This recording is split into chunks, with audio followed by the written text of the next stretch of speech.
Soir. Europe 1, il est 18h17. Découvrons votre premier invité d'Europe Soir, Lionel Gougelot. Bonsoir Monica Frassoni. Bonsoir. Vous êtes coprésidente du Parti des Verts européens. Vous avez été élue en Ligurie, c'est-à-dire cette région de Gênes, dans le nord de l'Italie. On sait depuis ce midi que la France est elle aussi endeuillée par la catastrophe du viaduc de Gênes, puisque 4 de nos ressortissants font partie des 39 victimes de cet effondrement. Au-delà du deuil, Monica Frassoni, au-delà de la colère et de la recherche des responsabilités, il faut avoir conscience des répercussions de cette catastrophe dans cette région que vous connaissez bien, parce qu'avec l'effondrement de cette autoroute, c'est un poumon économique de l'Italie qui se trouve paralysé, sinistré. En fait, vous devez penser qu'il y a une ligne qui est justement la ligne qui va de la France et qui arrive à la Ligurie et puis descend vers la Toscane, qui est interrompue en deux. Justement, la partie qui passe par Gênes et donc avec toutes les conséquences que cela a du point de vue humain, social et économique, évidemment. Et donc, maintenant, la question, c'est évidemment de savoir qu'est-ce qu'il faut faire pour trouver de façon assez rapide, bien faite et soutenable, disons, une alternative qui soit possible et rapide, considérant qu'il y a cette coupure violente qui a affecté la région. Alors, on va en parler dans un instant, mais il faut bien mettre les choses en perspective. Gênes, c'est une agglomération d'1,5 million d'habitants, un peu comparable à celle de Marseille, un port par lequel transitent plus de 50 millions de tonnes de fret par an, sans parler des liaisons touristiques. C'est donc une vraie catastrophe économique qui va s'ajouter au drame humain. Oui, en fait, le port de Gênes est un des ports les plus importants de toute l'Italie. Et c'est un port qui a connu des moments de crises extrêmement graves et qui commençait maintenant à sortir de cette crise. Il y a plus ou moins 1,5 million de containers qui arrivent et qui repartent à Gênes chaque année. Et puis, il y a énormément de personnes qui travaillent à Gênes et qui arrivent de Ventimiglia, Savona, Spezia, etc. Donc, disons qu'il y a un vrai problème d'organisation, de réorganisation de la vie économique, de la vie et de beaucoup de gens qui insistent sur cette ville pour leur quotidien. Alors, il y a déjà une discussion qui, comme vous pouvez le comprendre, est extrêmement embryonnaire et sur laquelle je pense tous ceux qui ont une compétence technique, et moi je ne suis sûrement pas une de ceux-là, doivent un petit peu se confronter.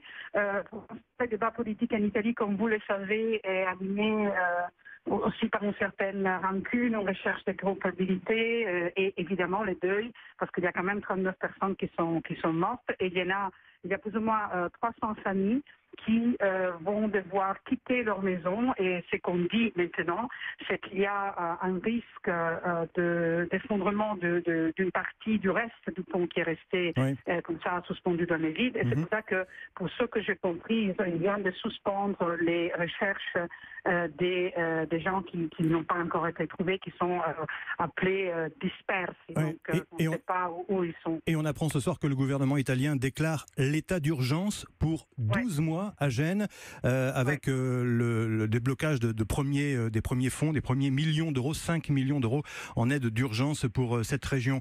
Monica Frassoni, pardonnez-moi cette question, elle va peut-être vous paraître un peu indécente comme ça, mais cette autoroute, est-ce qu'on peut la reconstruire ? Voilà, ça c'est la discussion qui est en train de se faire. Donc il y a deux questions qui doivent être gérées. Premièrement, c'est-à-dire qu'est-ce qu'on fait à partir de la semaine prochaine quand la plupart des travailleurs vont retourner vont vouloir retourner à travailler. Alors il y a 3 lignes qui sont pour l'instant percorrues, parce que vous devez comprendre que l'effondrement de ces ponts, ça veut dire que tous les trafics, ceux qui sortent du et les gens qui rentrent et qui sortent de Gênes, va insister sur les tracés, donc sur les routes de la ville, chose évidemment impossible. Alors il y a une idée qui a été lancée aujourd'hui par l'autorité portuaire, qui est d'établir une sorte de navette en utilisant plus la mer, de savoir comment est-ce qu'on peut aider à alléger les trafics sur la ville en utilisant des voies de mer qui doivent évidemment être organisées. L'autre, c'est d'augmenter la capacité ferroviaire. Il y a déjà des trains, évidemment, qui arrivent à Gênes. Et il y avait déjà un projet qui a pris un délai de 2 ans pour renforcer la Genova Porta Principe, qui est une des 2 gares de la ville et qui était sur la carte, devait être déjà prêt, mais qui a pris vraiment, comme je disais, 2 ans de retard. Mais là aussi, c'est une route pour augmenter la capacité des trains, parce qu'il ne faut pas oublier que les problèmes princes, si vous voulez, de toute cette situation, c'est qu'en Italie et à Gênes en particulier, les trafics fret, c'est surtout sur des tirs, sur des camions. Ouais. Et donc, la question est là depuis des années et des années. Comment est-ce qu'on fait pour alléger le trafic routier? Et ça a des répercussions pour le transport français également, parce que compte tenu des échanges. C'est une énorme répercussion. Et la troisième voie qui est pour l'instant discutée et sur laquelle nous, on a été toujours très hésitants, voire pas favorables, c'est ce qu'on appelle la Gronda, c'est-à-dire de faire une nouvelle autoroute qui passe par les hauts. Mais je pense que pour l'instant, la discussion, c'est surtout d'être sur la réflexion tout cela, Monica Frassoni, pardonnez-moi, Monica Frassoni, ça va, pardonnez-moi, Monica Frassoni, ça va prendre des mois, voire des années, et pendant ce temps-là, oui, je disais, pendant ce temps, tout ça va prendre des mois et des années, et pendant ce temps-là, la ville de Gênes risque d'être sinistrée. Est-ce que vous m'entendez, Monica Frassoni? Oui, je suis là. Oui, je disais, toutes ces solutions vont prendre des mois, voire des années, et en attendant, c'est une véritable catastrophe économique pour la ville de Gênes. Oui, je pense qu'il ne faut pas, comment est-ce qu'on dit, c'est une situation effectivement extrêmement difficile et catastrophique, mais franchement, il faut aussi trouver des solutions. Donc, je pense que sur la discussion sur la mer, c'est intéressant, la discussion sur les trains aussi. Et il y a aussi une discussion qui est en train de se faire pour voir comment est-ce qu'on peut, de façon temporaire, changer, si vous voulez, la destination des différents containers sur d'autres.